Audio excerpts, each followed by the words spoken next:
ನೀವು ಮಾತಾಡುವ ಮಟ್ಟ ನೀವು ಮಾತಾಡುವ ನಂತರ ನಾನು ಮಾತಾಡ್ತೇನೆ. ಹೇಳಿದ್ದೇನೆ ವಿಷಯ ಏನಿದೆ, ತಾವು ಏನು ಇದು ಕೊಟ್ಟಿದ್ರ ಪ್ರತಿಭಟನೆ ಮಾಡ್ತಾರೆ ಅಂತ ಹೇಳಿ ಅದನ್ನು ಪೊಲೀಸರು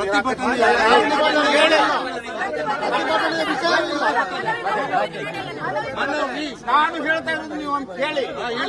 ಯಾರು ಸೇರಿದ್ರೆ ನಿಮ್ಮ ಮೇಲೆ ಪ್ರಕರಣ ದಾಖಲಾಗುತ್ತದೆ. ಯಾವಾಗ ಲೋಕಲ್ ಪೊಲೀಸರು ಬೇಡ ಅಂತ ಹೇಳಿದ್ದೇವೆ, ಬೇಡ ಅಂತ ಹೇಳಿ ಅವ್ರಿಗೆ ನೋಟಿಸ್ ಕೂಡ ಕೊಟ್ಟಿದ್ದೇವೆ. ಅಷ್ಟಾದ್ರೂ ನೀವು ಮಾಡ್ತಾರೆ ಅಂತ ನಿಮ್ಮ ಮೇಲೆ ಕೇಸ್ ಆಗುತ್ತೆ, ನಿಮ್ಮ ಮೇಲೆ ಕೇಸ್ ಆಗುತ್ತೆ.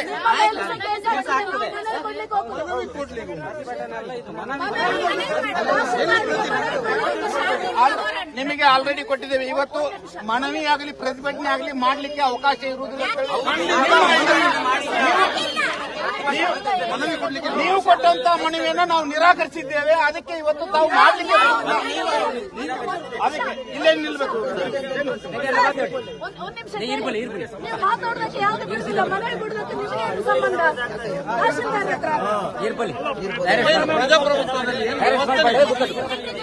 ಎಲ್ಲಿಗೆ ಹೋಗುದು ಮತ್ತೆ? ಘೋಷಣೆ ಕೂಗಿದ್ರೆ ಯಾರು ಕೂಗಲಿಲ್ಲ. ಸಾಂಕೇತಿಕವಾಗಿ ಬಂದಿದ್ದೇವೆ, ಸಾಂಕೇತಿಕವಾಗಿ ಬಂದಿದ್ದೇವೆ.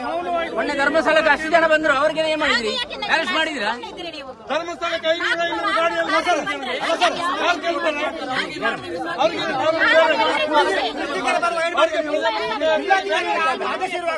ನಿಷೇಧಾಜ್ಞೆ ಇರುವಾಗ ಪುಳಿತಿಗೆ 50 ಕಿಲೋಮೀಟರ್ ಉಜಿರೆಗೆ ಬಂದಲ್ಲ, ನಿಷೇಧ ಇರುವಾಗ ಅರೆಸ್ಟ್ ಮಾಡಿ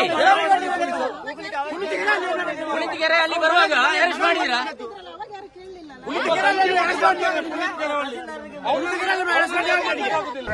ಗುಂಪಾಗಿ ಪರಿಣಮಿಸಿ ತಮ್ಮ ಮೇಲೆ ಪ್ರಕರಣ ದಾಖಲಾಗುವುದು.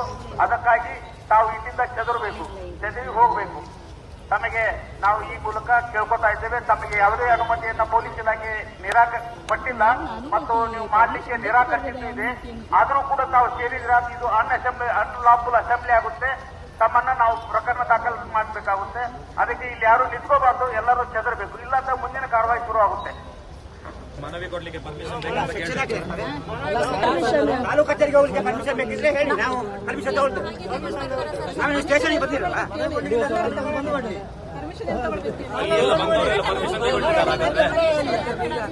ಸೆಕ್ಷನ್ ಹಾಕಿದ್ರೆ ಓಕೆ, ನಾವು ಬರ್ತೀವಿ.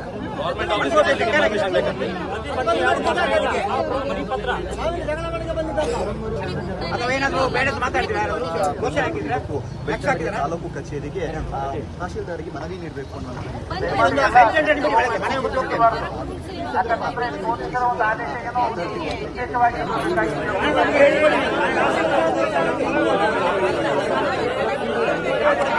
ಮಾಡ್ಬೇಕಲ್ಲ. ನಾವ್ ಯಾರು ಕಚೇರಿಗೆ ಡಿಸಿ ಕಚೇರಿಗೆ ಹೋಗುವಾಗ ಅಲ್ಲಿ ಕಮಿಷನರ್ ಪರ್ಮಿಷನ್ ತಗೊಳ್ಳಿಕ್ಕಿಲ್ಲ ನಮ್ಗೆ. ನಾವು ಡಿಸಿಯನ್ನು ಭೇಟಿ ಆಗುದು ಮಂಗಳೂರಲ್ಲಿ. ಇಲ್ಲಿ ತಹಶೀಲ್ದಾರರು ಅವರನ್ನು ಮಾತಾಡ್ಲಿಕ್ಕೆ ಇನ್ಸ್ಪೆಕ್ಟರ್ ಪರ್ಮಿಷನ್ ಯಾಕೆ ನಮ್ಗೆ ಮನವಿ ಕೊಡ್ಲಿಕ್ಕೆ? ನಾವು ತಹಶೀಲ್ದಾರ್ ಹತ್ರ ಗಲಾಟೆ ಮಾಡ್ಲಿಕ್ಕೆ ಬರ್ತಾ ಇದ್ದೇವೆ. ನಾವು ಮುಖ್ಯಮಂತ್ರಿಗಳಿಗೆ ಮನವಿ ಕೊಡ್ಲಿಕ್ಕೆ ಮುಖ್ಯಮಂತ್ರಿ ಹತ್ರ ಹೋಗ್ಲಿಕ್ಕಲ್ಲ, ನಾವು ತಹಶೀಲ್ದಾರ ಮುಖಾಂತರ ಕೊಡ್ಲಿಕ್ಕೆ. ಅದಕ್ಕೆ ಯಾರು ಪರ್ಮಿಷನ್ ಬೇಕು? ಇನ್ಸ್ಪೆಕ್ಟರ್ ಇದು ಹತ್ತಿರ ಇರ್ಬೋದು ಸ್ಟೇಷನ್, ಹಾಗೆಂತ ಅವರ ಕಚೇರಿ ಅಲ್ಲಲ್ಲ. ಈ ಕಚೇರಿಗೂ ಅದಕ್ಕೂ ಏನ್ ಸಂಬಂಧ? ನಮಗೆ ಒಂದು ತಳಪಾಯ. ಪ್ರತಿ ಸಲ ನಮ್ಮನ್ನು ಅದು ಬಿಡ್ಲಿಕ್ಕೆ ನೋಡ್ತಾ ಇದ್ದಾರೆ. ಆದ್ರೆ ಸೌಜನ್ಯ ಎಲ್ಲೂ ಬಿಡ್ಲಿಲ್ಲ. ಸೌಜನ್ಯ ಯಾರಿಗೂ ಕಟ್ಟಿ ಹಾಕಲಿಕ್ಕೆ ಸಾಧ್ಯನೇ ಇಲ್ಲ. ಬೂಸ್ಟ್ ಆಗುದು ನಮ್ಗೆ. ಇನ್ನೊಂದು ಎಚ್ಚರಿಕೆ ಕರೆಗಂಟೆ ಹೀಗೆಲ್ಲ ಮಾಡ್ತಾರೆ. ಸೌಜನ್ಯ ಹೋರಾಟ ನೀವು ಯಾಕೆ ಮಾಡುದಿಲ್ಲ, ಯಾಕೆ ಮಾತಾಡ್ತಿಲ್ಲ ಹೇಳ್ತಾರೆ. ಹೀಗೆ ಮಾಡುವಾಗ ನಮಗೂ ಬೇಸರ ಆಗ್ತದೆ. ಆದ್ರೆ ಇನ್ನೊಂದು ನಮ್ಗೆ ಪುನಃ ಎನರ್ಜಿ. ಧನ್ಯವಾದ ಎಲ್ಲರಿಗೂ. ಯಾರು ಸೌಮ್ಯದಿಂದ ದಯಮಾಡಿ ಯಾರು ಬರು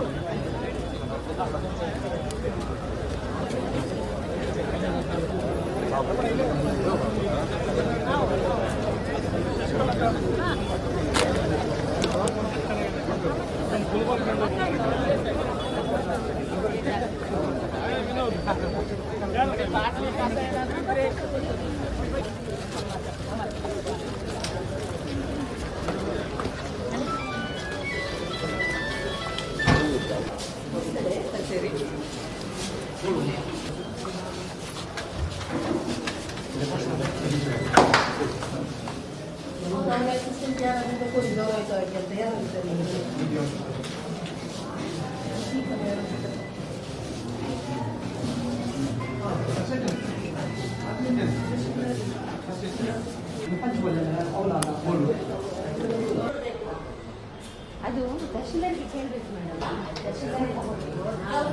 ತಹಶೀಲ್ದಾರ್ ನನಗೆ ಈಗ ಹೇಳಿದ್ರು ಕಾಲ್ ಮಾಡಿ ಗೌರವಯುತವಾಗಿ ಒಳಗೆ ಕೊಟ್ಟು ಬನ್ನಿ ಜವಾಬ್ದಾರಿಯಲ್ಲಿ ಎಲ್ಲ ತಗೊಳ್ತಾರೆ ಅಂತ. ಯಾರು ಕೇಳ್ತೇನೆ ಒಂದು ನಿಮಿಷ.